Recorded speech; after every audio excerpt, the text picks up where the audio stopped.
Sport 7 avec Super U Les Banchais, l'esprit sportif.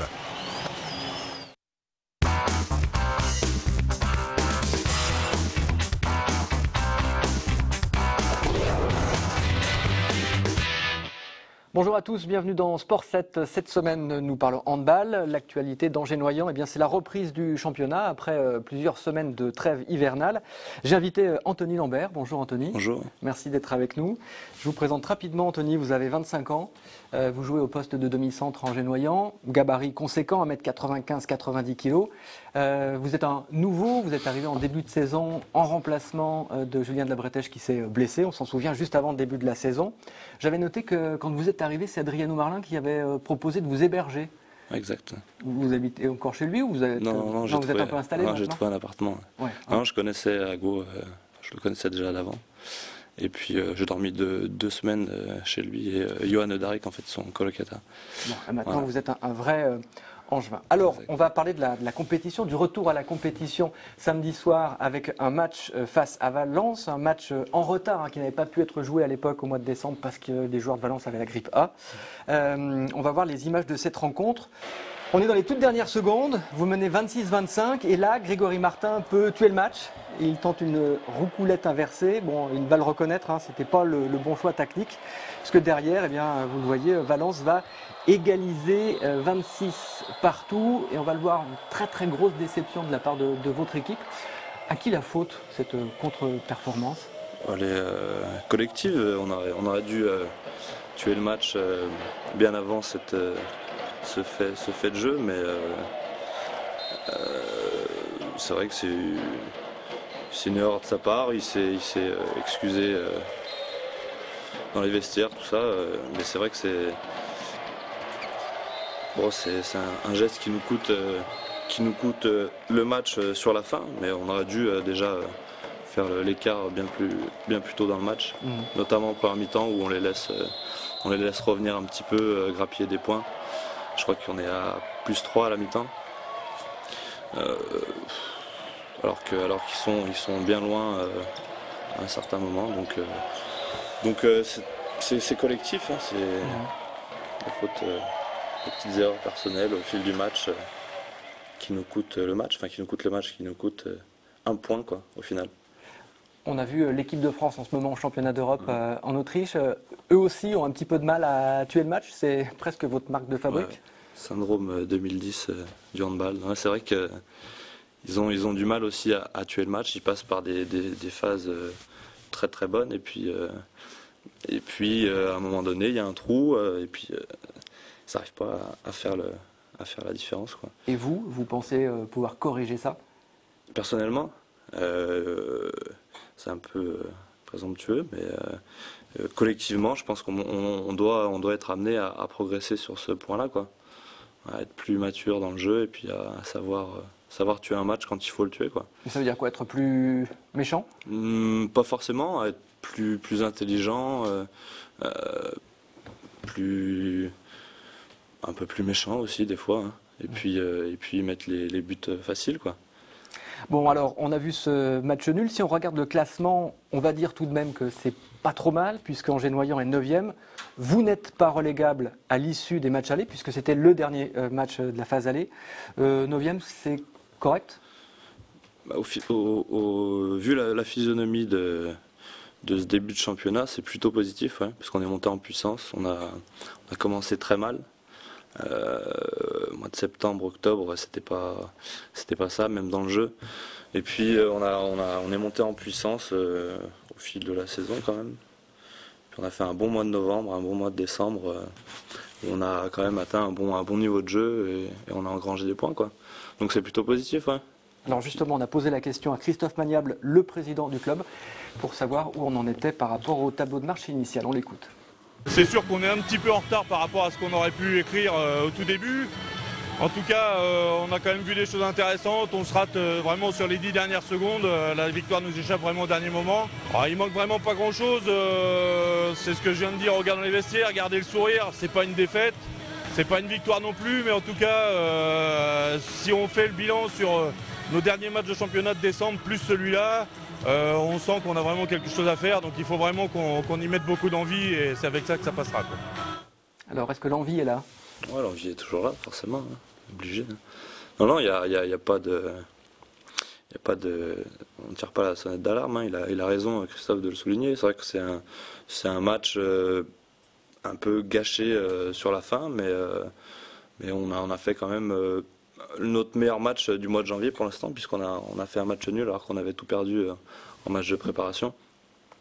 Donc il faut remettre la machine en route et puis ça va repartir. S'entraîner correctement. En parler ce soir, parce que c'est vrai que le match est encore un peu là, mais Ah oui, ce soir ça va le ça va y lundi, aller, quoi. donc un jour et demi après la rencontre, c'est encore dur. Ouais, il est encore Mais c'est bien, il vaut mieux ça plutôt que de Ouais. dire pas grave.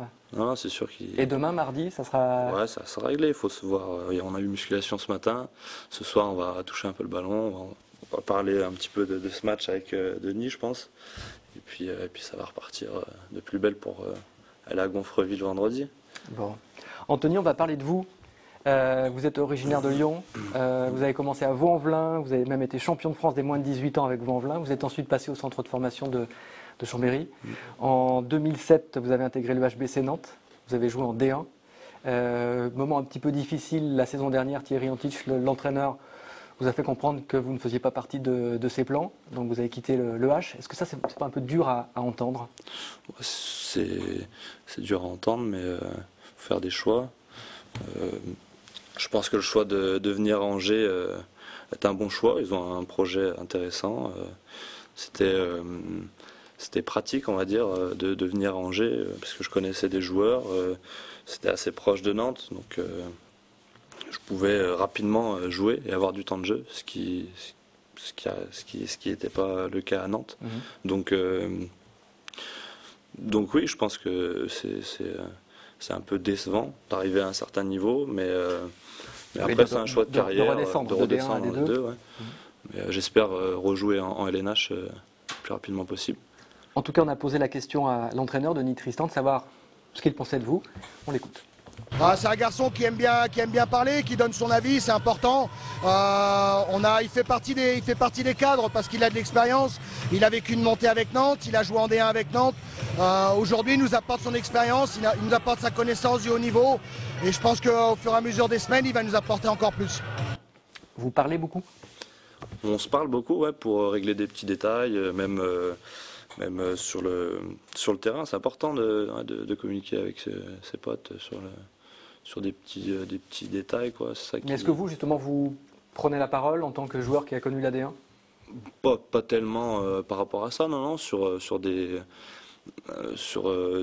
choses à régler, pas par rapport au niveau, non, pas par rapport à ça, mais c'est vrai que sur des petites choses, même avec l'entraîneur, à régler, c'est important d'en parler, quoi, pour vite progresser et vite engranger de l'expérience et pourquoi pas après jouer en D1 à Angers, quoi.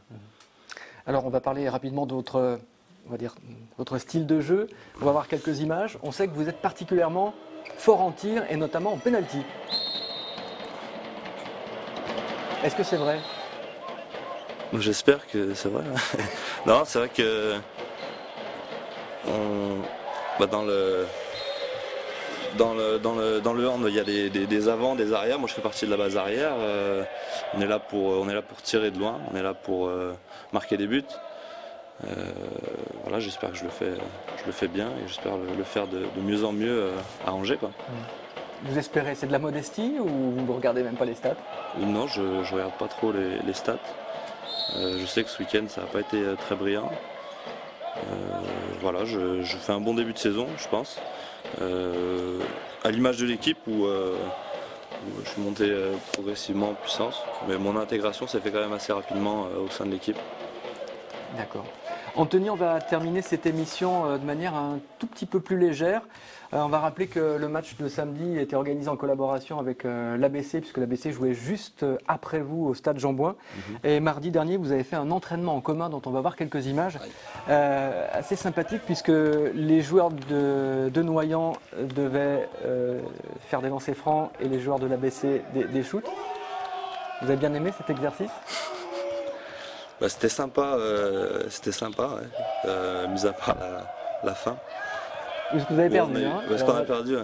On va dire tout de suite, vous avez perdu. Bah là, on assiste à un gros airball de Yann Lemaire, qui les met toujours à l'entraînement, soi-disant, mais bon, au moment clé, il l'a loupé.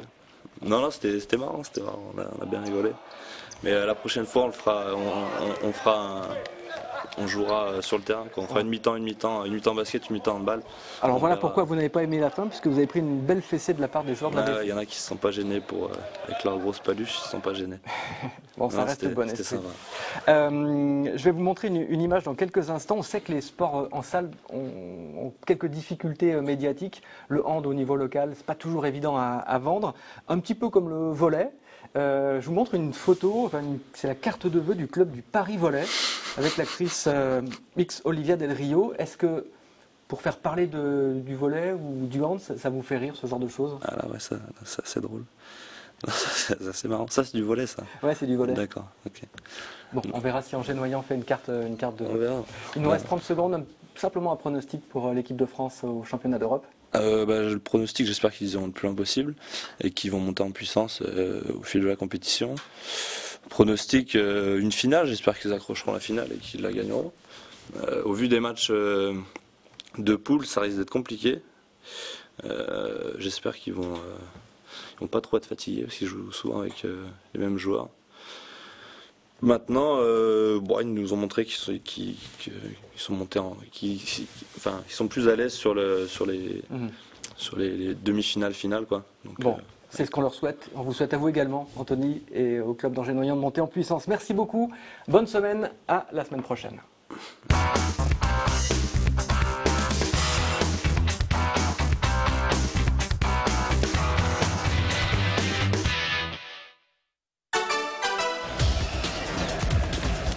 Sport 7 avec Super U les Banchais, l'esprit sportif.